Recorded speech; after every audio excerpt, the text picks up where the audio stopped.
A hi friends, welcome back to Movie Bites. Friends, మన ఛానల్లో views చాలా తక్కువగా ఉన్నాయి కాబట్టి వీడియో చూసే ప్రతి ఒక్కరు కూడా ఒక లైక్ చేయడం ద్వారా మళ్ళీ మన ఛానల్ బూస్టింగ్లోకి వస్తుంది. దయచేసి అందరూ లైక్ చేస్తారని కోరుకుంటున్నాను. ఇక మూవీలోకి వెళ్ళిపోతే మూవీ స్టార్ట్ అవగానే కొంతమంది ప్రాస్టిట్యూట్స్ ని చూపిస్తారు. నలుగురు మగవాళ్ళు వాళ్ళ దగ్గరకు వస్తారు.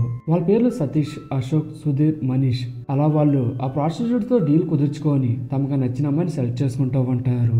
అదే టైంకి పోలీసులు అక్కడికి వచ్చి వాళ్ళని పట్టుకొని వాళ్ళ డీటెయిల్స్ అడుగుతారు.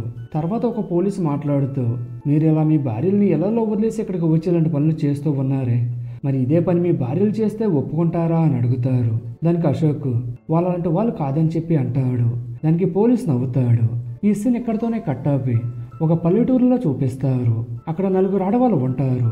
వాళ్ళ పేర్లు రజని, మీను, రష్మి, ఉష. మూవీ స్టార్టింగ్ లో నలుగురు మగవాళ్ళను చూపించారు కదా, వారి భార్యలే వీళ్ళు. ఇక్కడ ఉష అండ్ రజని ఇద్దరు తోడుకోళ్ళు అవుతారు. అందువల్ల వాళ్ళిద్దరూ ఒకే ఇంట్లో ఉంటారు. మగవాళ్ళంతా సిటీకి వెళ్లి జాబ్ చేసుకుంటూ ఉంటే ఆ ఆడవాళ్ళు ఇంటి పని చూసుకుంటూ పొలం పనులు చేసుకుంటూ ఉంటారు. వాళ్ళందరి ఇల్లులు కూడా పక్క పక్కనే ఉంటాయి. అలా వాళ్ళు పొలంలోనే పని చేసుకుంటూ ఉండగా అదే టైంకి సోను అనే ఒక లేడీ సూసైడ్ చేసుకోవడానికి ట్రైన్కి ఎదురుగా వెళ్తూ ఉంటుంది. అది చూసిన ఆ నలుగురు ఆడవాళ్ళు సోనుని కాపాడుతారు. నెక్స్ట్ సీన్ లో సోను అండ్ ఆమె హస్బెండ్ కి పంచాయతీ పెడతారు. సోను సూసైడ్ చేసుకోవడానికి కారణం ఆమె భర్తేనని చెప్పి అతని మీద నిందపడుతుంది. దానికి అతను మాట్లాడుతూ, నేను కుటుంబాన్ని పోషించడం కోసం సిటీకి వెళ్ళి అక్కడ కష్టపడుతూ ఉంటే ఇక్కడ ఆమె మాత్రం ఇల్లీగల్ అఫైర్ పెట్టుకుని నన్ను మోసం చేసింది. అదేంటని అడిగితే సూసైడ్ నాటకం ఆడి రివర్స్ లో నన్నే బ్లేమ్ చేస్తుందని అంటాడు. దానికి సోను మాట్లాడుతూ, మ్యారేజ్ అయిన 1 monthకే జాబ్ అని చెప్పి సిటీకి వెళ్ళిపోయి 3 years తర్వాత వచ్చావు. కొడుకును కూడా గుర్తుపట్టలేకపోయావు. తర్వాత మళ్ళీ సిటీకి వెళ్ళిపోయి 4 సంవత్సరాల తర్వాత వచ్చావు. ఈసారి కన్న కూతుర్ని మీ నాన్న ఎవరని అడిగావు. నువ్వు ఇలా చేస్తూ ఉంటే ఎఫెక్ట్స్ పెట్టుకోక మరి ఏం చేయను. సారీ చెప్పినా కూడా నన్ను క్షమించకపోతే నాకు వేరే దారి లేక చనిపోదాం అనుకున్నాను అంటుంది. అలా ఆమె ఎక్స్ప్లెనేషన్ చేశాక కూడా ఆమె భర్త కన్విన్స్ అవ్వకుండా కోపంగా ఇంట్లోకి వెళ్ళిపోతాడు. కాసేపటి తర్వాత అతను బయటకు వచ్చి, పిల్లల కోసం నేను క్షమిస్తున్నాను, ఇక మీదట నిన్ను కూడా సిటీకి తీసుకుని వెళ్తాను, లేదంటే ఎవ్రీ 2-3 monthsకి ఇంటికి వచ్చి వెళ్తూ ఉంటానని చెబుతాడు. అప్పుడే మనకి ఆ ఇంట్లో నుంచి సోను కాపాడిన నలుగురు ఆడవాళ్ళు నవ్వుకుంటూ బయటకు వస్తూ ఉంటారు.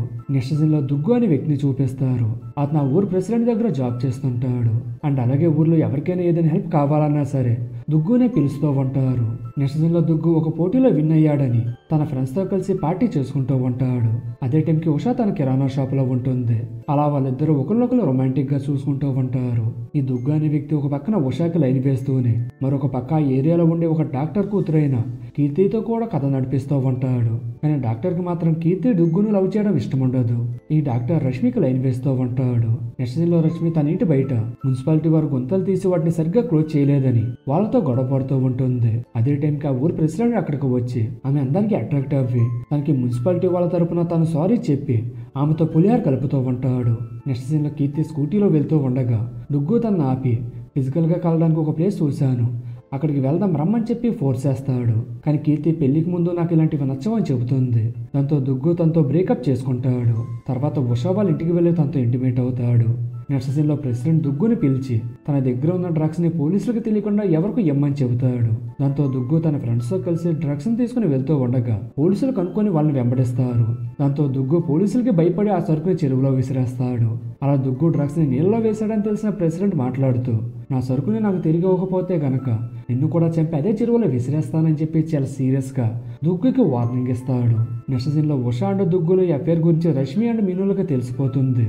దాంతో వాళ్ళిద్దరూ కలిసి ఉషా దగ్గరికి వెళ్లి వాళ్ళకు కూడా ఎంజాయ్మెంట్ కావాలని అందుకు దుగ్గుని ఒప్పించమని అడుగుతారు. దానికి ఉషా కూడా ఒప్పుకుంటుంది. అండ్ అలాగే రజనీని కూడా ఇన్వాల్వ్ అవ్వమని చెప్పి అడుగుతారు. కానీ దానికి రజనీ మాత్రం నాకు అలాంటి పని చేయడం ఇష్టం లేదు, కానీ మీకు తోడుగా అక్కడే ఉంటానని అంటుంది. యాక్చువల్గా ఉషా అండ్ దుగ్గులు కలవడానికి కూడా రజనీనే హెల్ప్ చేస్తూ ఉండేది. తర్వాత సీన్ లో ప్రెసిడెంట్ వాళ్ళ తమ్ముడు పెళ్లి జరుగుతూ ఉంటుంది. ఆ పెళ్లికి ఆ నలుగురు లేడీస్ అండ్ అలాగే దుగ్గు కూడా వెళ్తారు. ఆ పెళ్లి ఫంక్షన్ తర్వాత ఉష దుగ్గుతో ఎంజాయ్ చేయడానికి వాళ్ళ మేడపైన ఉన్న స్టోర్ రూమ్ కి రమ్మని చెప్పి తన ఫ్రెండ్స్ ని కూడా తీసుకుని వెళ్తుంది. దాంతో అక్కడికి వచ్చిన దుగ్గు వాళ్ళని చూసాక విషయం తెలుసుకొని బంపర్ ఆఫర్ తగినట్టుగా ఫుల్ గా సర్ప్రైజ్ అవుతాడు. తర్వాత ఇక షో స్టార్ట్ చేద్దామా అంటూ ఫస్ట్ రష్మితో మొదలు పెట్టాలని చెప్పి డిసైడ్ అవుతాడు. కరెక్ట్ గా అదే టైంకి సడన్ గా పవర్ పోతుంది. అప్పుడు ఆ ప్లేస్ అంతా చీకటిగా ఉంటుంది. ఇంతలో అక్కడ ఏదో పెద్ద సౌండ్ వస్తుంది. అది విన్న ఉష రష్మిని ఆ సౌండ్ చేసింది అనుకోని పవర్ వచ్చే వరకు ఆగడానికి ఓపిక పట్టలేక చీకట్లోనే దుగ్గుతో పని కానిచ్చేద్దాం అనుకోని రష్మి కొంచెం స్మూత్ గా హ్యాండిల్ చేయి, ఎందుకంటే తర్వాత మేము కూడా ఎంజాయ్ చేయాలి కదా అని అంటుంది. దానికి రష్మి, అసలు నేనేం చేయలేదక్కా అని అంటుంది. తర్వాత పవర్ వచ్చాక చూస్తే దుగ్గు కింద పడిపోయి ఉంటాడు. ఉషాత్ని చెక్ చేస్తే దుగ్గు చనిపోయి ఉంటాడు. యాక్చువల్గా పవర్ పోయినప్పుడు ఆ చీకట్లో దుగ్గు కాల్ స్లిప్ అవ్వి ఒక రాడ్డు పైన పడడంతో అతని తలకి ఆ రాడ్డు తగిలి చనిపోతాడు. దాంతో వాళ్ళు చాలా భయపడిపోతారు. తర్వాత ఆ డెడ్ బాడీని అదే రూమ్ లో ఒక కార్నర్ లో పెట్టి బయటికి కనిపించకుండా ఏవో వస్తువులు అడ్డు పెడతారు. అలా 3-4 డేస్ గడిచిపోతాయి. దాంతో ఉషా వాళ్ళ మేడ పైన ఉన్న స్టోర్ రూమ్ లో దాచిన దుగ్గు బాడీ కులిపే స్టేజ్ కి వచ్చి బ్యాడ్ స్మెల్ రావడం స్టార్ట్ అవుతుంది. యాక్చువల్గా ఇక్కడ ఉషా వాళ్ళ ఇల్లు మీను వాళ్ళ ఇంటి పక్కనే ఉంటుంది. అందువల్ల బ్యాడ్ స్మెల్ వాళ్ళ ఇంటి వరకు వస్తుంది. దాంతో మీను వాళ్ళ బావగారు అది గమనించి మేడపైకి వెళ్లి చూసి వస్తానని చెప్పి మీనుతో చెబుతాడు. ఆ మాట వినగానే ఎక్కడ దుగ్గును చూసేస్తాడేమో అని చెప్పి ఆమె టెన్షన్ పడుతుంది. వెంటనే అతను ఆపి ఈ మధ్య ఎలుకలు బాగా ఎక్కువగా ఉన్నాయి అని నేను వాటిని చంపడానికి ఫుడ్లో పాయిజన్ కలిపి అవి తింటున్న ప్లేస్లో పెట్టాను. బహుశా ఫుడ్ని తిని ఏ ఎలుకో చచ్చిపోయి ఉంటుంది. అందుకే అలాగా బ్యాడ్ స్మెల్ వస్తుంది. నేను క్లీన్ చేస్తాను, నువ్వు పనికి వెళ్ళని చెప్పి అతన్ని పంపించేస్తుంది. అలా ఆమె ఆ టైంకి తప్పించుకుంటుంది. నెక్స్ట్ సీన్లో ఆ 4 లేడీస్ డుగ్గు బాడీ ఎలాగ డిస్పాచ్ చేయాలో కంగారు పడుతూ ఉంటారు. అప్పుడే వాళ్ళకి రష్మికి లైన్ వేసిన డాక్టర్ అయితే ఈ పనికి కరెక్ట్ అని చెప్పి ఆ డాక్టర్ని ఎలాగోలాగా ఒప్పిస్తారు. తర్వాత next day night doctor and Rashmi కలిసి దుగ్గు బాడీని ఒక శారీలో చుట్టి గోనె సంచిలో వేసి ఎవరికి కనిపించకుండా దుగ్గు బాడీని తీసుకుని వెళ్ళి ఏ చెరువులో అయితే దుగ్గు పోలీసుల నుంచి తప్పించుకోవడానికి డ్రగ్స్ ని విసిరాడు అదే చెరువులో రష్మి అండ్ డాక్టర్ కలిసి అతని బాడీని నీళ్ళలో పడేస్తారు. నెక్స్ట్ డే మార్నింగ్ పోలీసులకి చెరువులో ఎవరో శవం ఉందని తెలిసి అక్కడికి వెళ్ళి డెడ్ బాడీని బయటికి తీసి చూస్తే అక్కడ దుగ్గు డెడ్ బాడీ ఉంటుంది. దాంతో అతని ఫ్యామిలీ మెంబర్స్కి ఇన్ఫార్మ్ చేస్తారు. కానీ ఇక్కడ దుగ్గు బాడీని బయటికి తీస్తున్నప్పుడు అతనితో పాటుగా అతను విసిరేసిన డ్రగ్స్ కూడా అతనికి అంటుకొని ఉంటుంది. అది చూసిన దుగ్గు వాళ్ళ తమ్ముడికి ప్రెసిడెంట్ దుగ్గుని చంపి చెరువులో వేస్తానని చెప్పిన విషయం గుర్తుకు వచ్చి దుగ్గుని ప్రెసిడెంటే చంపి ఉంటాడు అనుకోని అదే విషయం పోలీసులకు చెబుతాడు. తర్వాత ఇన్స్పెక్టర్ సంతోష్కి ఆ ప్లేస్లో పగిలిపోయిన సన్ గ్లాసెస్ దొరుకుతాయి. కానీ ఆ పగిలిపోయిన ముక్కల్లో ఒక పార్ట్ మిస్ అయి ఉంటుంది. అండ్ అంతేకాకుండా కానిస్టేబుల్ అక్కడ గోన్ సంచిని చూసి అది ఉషా వాళ్ళ కిరాణా షాప్లో అమ్ముతారని చెబుతాడు. తర్వాత దుగ్గు డెడ్ బాడీని పోస్ట్ మార్టంకి పంపుతారు. Next scene inspector Santosh interrogation చేయడానికి ఫస్ట్ ఉషా వాళ్ళ ఇంటికి వెళ్తారు. ఇక్కడ రజనీని చూడగానే సంతోష్ ఫ్లాట్ అవుతాడు. తర్వాత దుగ్గు మర్డర్ గురించి అడుగుతూ ఉంటే దానికి రజనీ వాళ్ళ మామయ్య మాట్లాడుతూ మేము ఆ గోన్ సంచుల్ని మా షాప్లోనే అమ్ముతాం, అలా వాటిని ఎవరైనా కొనుక్కొని ఉండొచ్చు కదా, దుగ్గుని చంపాల్సిన అవసరం మాకు లేదు. అతను ప్రెసిడెంట్ దగ్గర పనిచేస్తున్నాడు, అతను చేసే ఇల్లీగల్ పనులన్నిటికీ దుగ్గుకే అప్పగిస్తాడు, కాబట్టి మీరు వెళ్ళి ప్రెసిడెంట్ని ఇంట్రాగేట్ చేయండి అని చెబుతాడు. దాంతో సంతోష్ ప్రెసిడెంట్ని ఇంట్రాగేట్ చేయడానికి అతని దగ్గరికి వెళ్తాడు. ఇక్కడ ప్రెసిడెంట్ మాట్లాడుతూ నేనెందుకు అతను చంపుతాను, దుగ్గు నాకు ప్రతి పనిలోనూ చాలా హెల్ప్ఫుల్గా ఉండేవాడు, నాకు రైట్ హ్యాండ్ లాగా ఉండేవాడు, నా బెడ్ లాగా వాడిని చూసుకున్నాను. ఈ డాక్టర్ కంటే దుగ్గు వాళ్ళ ఫ్రెండ్ రాముకి అతను చంపేంత కోపం ఉండేది, ఎందుకంటే నేను ఇప్పుడు రాము కన్నా ఎక్కువగా దుగ్గుకి ప్రిఫరెన్స్ ఇస్తున్నానని. దుగ్గు అంటే అతనికి జెలస్ గా ఉండేది. తర్వాత డాక్టర్ విషయానికి వస్తే దుగ్గు ఆ డాక్టర్ కూతుర్ని ప్రేమించాడు, అది ఆయనకి అసలు ఇష్టం లేదని డాక్టర్ని అండ్ రాముని ఇరికిస్తాడు.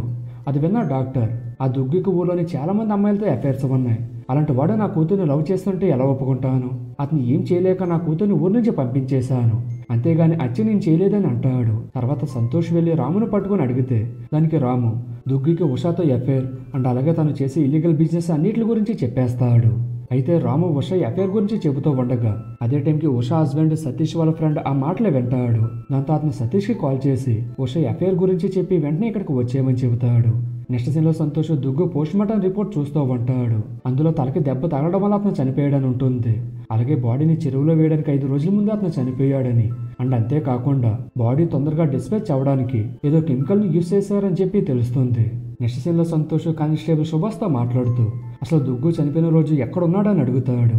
దానికి సుభాష్ దుగ్గు ఆ రోజు ప్రెసిడెంట్ తమ్ముడు పెళ్లికి వెళ్ళాడు, ఆ పెళ్లికి డాక్టర్ కూడా వచ్చాడని చెబుతాడు. నెక్స్ట్ సీన్లో దుగ్గు కేసులో అనుమానంగా ఉన్న ఒక వ్యక్తిని పట్టుకొని పోలీస్ స్టేషన్లో ఇంట్రాగేషన్ చేస్తూ ఉంటారు. అప్పుడు ఆ వ్యక్తి సంతోష్గా మాట్లాడుతూ ఆ రోజు రాత్రి డాక్టర్ ఇంకా రష్మి కలిసి ఒక పెద్ద మూటను స్కూటీలో తీసుకుని వెళ్ళడం నేను చూశాను, అంతకుమించి నాకేమీ తెలియదని చెబుతాడు. దాంతో ఆ వ్యక్తిని వదిలేస్తారు. కట్ చేస్తే ఆ 4 లేడీస్ వాళ్ళ హస్బెండ్స్ సిటీ నుంచి ఇంటికి తిరిగి వచ్చేస్తారు. ఉషా ఎఫ్ఐఆర్ తెలిసాక సతీష్ ఆమె మీద చాలా కోపంగా ఉంటాడు. ఆమె చేసిన పనికి తమ పరువు పోయిందని చెప్పి బాగా తిడతాడు. అండ్ అలాగే రష్మి ఇంకా మీను హస్బెండ్స్ కూడా వాళ్ళ భార్యలపైన కోపంగా ఉంటారు. కానీ రజనీ హస్బెండ్ మనీష్ మాత్రం తన భార్య అలాంటిది కాదని చెప్పి నమ్ముతాడు. ఇంకా 4 లేడీస్ వాళ్ళ భర్తలు ఇంటికి తిరిగి వచ్చినప్పటి నుంచి తమ కొరువంతా వాళ్ళ వైఫ్స్తో తీర్చుకుంటూ డైలీ ఫుల్గా ఎంజాయ్ చేస్తుంటారు. నెక్స్ట్ సీన్లో సంతోష్ డుగ్గు మర్డర్ కేసు ఇన్వెస్టిగేషన్లో భాగంగా మొదటగా రష్మి వాళ్ళ ఇంటికి వెళ్తాడు. అదే టైంలో రజనీ కూడా అక్కడే ఉంటుంది. ఇక్కడ సంతోష్ రష్మితో మాట్లాడుతూ దుగ్గు శవం దొరకడానికి ముందు రోజు మీరు ఎక్కడున్నారని అడుగుతాడు. దానికి ఆమె భర్త అశోక్ నా భర్త ఇల్లు దాటి ఎక్కడికి వెళ్దాని చెబుతాడు. కానీ రష్మి మాత్రం ఉషా అక్కకి కడుపులో నిప్పుగా ఉంటే ఆమెను డాక్టర్ దగ్గరికి తీసుకుని వెళ్ళానని అంటుంది. దాంతో సంతోష్ రజనీని చూస్తూ అక్కడి నుంచి వెళ్ళిపోతాడు. తర్వాత సంతోష్ ఉషా వాళ్ళ ఇంటికి వెళ్ళి ఆమెను కూడా సేమ్ క్వశ్చన్ అడుగుతాడు. దానికి ఉషా రష్మి చెప్పిన సమాధానమే చెబుతుంది. అప్పుడే రజనీ అక్కడికి కూడా వస్తుంది. ఆమెను చూసిన సంతోష్ ఎలా మీరు మాకంటే ముందుగా ఇంత త్వరగా ఇక్కడికి వచ్చారని అడుగుతాడు. దానికి రజనీ మాట్లాడుతూ మా ఇళ్ళన్నీ పక్కపక్కనే ఉండడం వల్ల మా డాబాలన్నీ చాలా దగ్గరగా ఉంటాయి, అందువల్ల మేము కలవాలంటే డాబా పైనుంచి వచ్చి కలుసుకుంటూ ఉంటామని అంటుంది. తర్వాత సంతోష్ డాక్టర్ దగ్గరికి వెళ్ళి మీరు రీసెంట్గా ఏ పేషెంట్ని స్కూటీ పైన హాస్పిటల్కి తీసుకువచ్చారని అడుగుతాడు. దానికి డాక్టర్ ఏం సమాధానం ఇవ్వాలో ఆలోచిస్తూ ఉండగా అదే టైంకి రష్మి ఉషా పేరు చెప్పమని చెప్పి మెసేజ్ చేస్తుంది. ఆ విధంగా ఉషా పేరు చెప్పి డాక్టర్ తప్పించుకుంటాడు. డాక్టర్ మాటలకి సంతోష్ అప్పుడైతే అతను వదిలేస్తాడు. కానీ డాక్టర్ పైన అనుమానం మాత్రం అలాగే ఉంటుంది. నెక్స్ట్ సీన్లో సంతోష్ రజనీ వాళ్ళ ఇంటికి వెళ్ళి ఆమె ఫ్యామిలీ మెంబర్స్కి స్వీట్స్ ఇచ్చి వాళ్ళని అనుమానించినందుకు సారీ చెబుతాడు. తర్వాత అతను తన బైక్లో పెట్రోల్ త్వరగా అయిపోతుందని అందువల్ల పెట్రోల్ని స్పేర్గా పెట్టుకోవడానికి క్యాన్ అడుగుతాడు. ఆ టైంలో ఉష వాళ్ళ మామయ్య అక్కడే ఉంటాడు. దానికైనా మా ఇంటి మేడపైన స్టోర్ రూమ్లో ఉంది తీసుకోండి అని చెప్తాడు.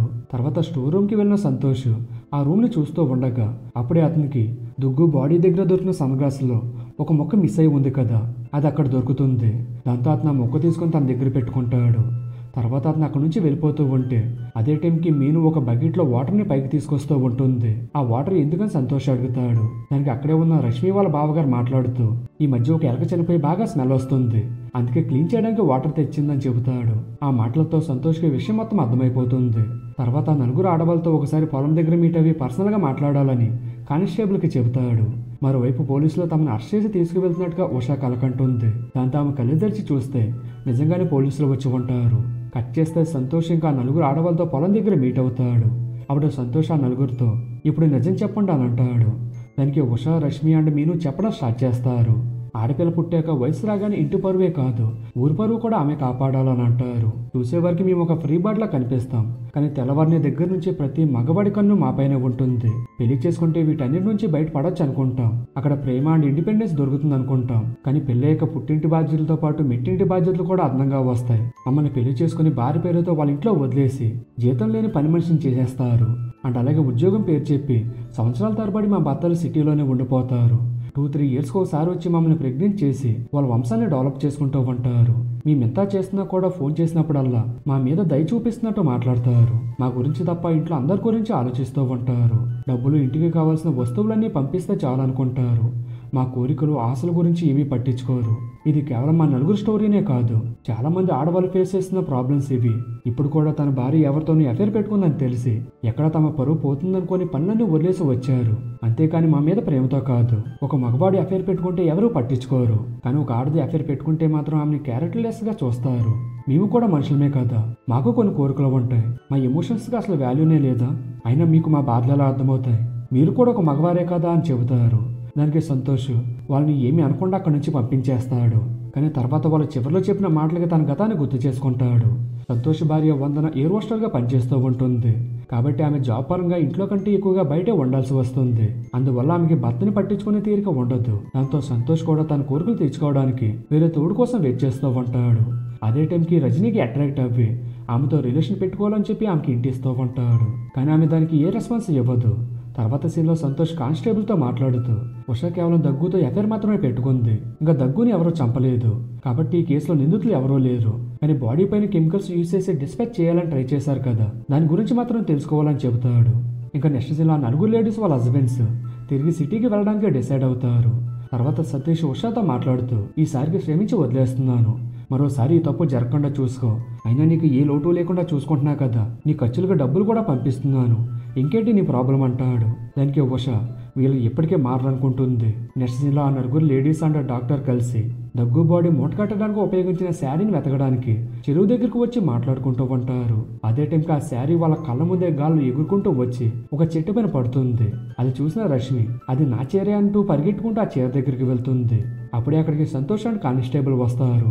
తర్వాత సంతోష్ ఆ చైర్ని అండ్ ఉష వాళ్ళ రూమ్లో తనకు దొరికిన సన్ గ్లాస్ మొక్కని చూపించి కెమికల్ యూజ్ చేసి దగ్గు బాడీని మాయం చేయాలని ట్రై చేశారు కాబట్టి ఇక మీరు తప్పించుకోలేరు అని అంటాడు. దాంతో రజనీ బాగా భయపడిపోయి చెరువులో దూకేస్తుంది. నెక్స్ట్ సీన్లో సంతోష్ దుగ్గు కేసుని యాక్సిడెంట్ కేసుగా మార్చేస్తాడు. దాంతో ఆ నలుగురు లేడీస్ అండ్ డాక్టర్ ఆ కేసు నుంచి బయటపడతారు. కట్ చేస్తే సంతోష్ ట్రాన్స్ఫర్ తీసుకుని వెళ్తూ స్టేషన్లో తన థింగ్స్ అన్ని ప్యాక్ చేసుకుంటూ ఉంటాడు. అదే టైంకి అతని మొబైల్కి రజనీ ఆర్ట్ ఇమోజీని వాట్సాప్ చేస్తుంది. అంటే రజనీ వాళ్ళ రిలేషన్ కి గ్రీన్ సిగ్నల్ ఇచ్చిందనమాట. దాంతో సంతోష్ ఫుల్ హ్యాపీ అవ్వి అతని ట్రాన్స్ఫర్ ని క్యాన్సిల్ చేసుకుంటాడు. నెక్స్ట్ సీన్ లో ఉషా, మీను అండ్ రష్మి కలిసి యథావిధిగా పొలం పనులు చేసుకుంటూ ఉంటారు. అప్పుడే అక్కడికి రజనీ వచ్చి ఇప్పటిదాకా నేను మీకు హెల్ప్ చేశాను కదా, ఇక మీదట మీరు కూడా నాకు హెల్ప్ చేయాలని అంటుంది. ఆమె దేని గురించి అలా మాట్లాడిందో వాళ్ళకి అర్థమవ్వి నవ్వుకుంటూ మళ్ళీ వర్క్ ని కంటిన్యూ చేస్తారు. ఇంతటితో మూవీ ఎండ్ అవుతుంది. సో ఇది ఫ్రెండ్ ఇవాళ ఈ వీడియో. ఈ మూవీ పైన మీ ఒపీనియన్ ఏంటో కామెంట్ సెక్షన్ లో చెప్పండి. అండ్ అలాగే ఈ వీడియో కూడా మీకు నచ్చినట్టయితే లైక్ చేసి మీ ఫ్రెండ్స్ అండ్ ఫ్యామిలీ మెంబర్స్ కూడా వీడియోని షేర్ చేయండి. అండ్ అలాగే మన ఛానల్ అయితే సబ్స్క్రైబ్ చేసుకోవడం అయితే మర్చిపోకండి ఫ్రెండ్స్. మరొక వీడియోతో మళ్ళీ కలుద్దాం. Thank you. జై హింద్.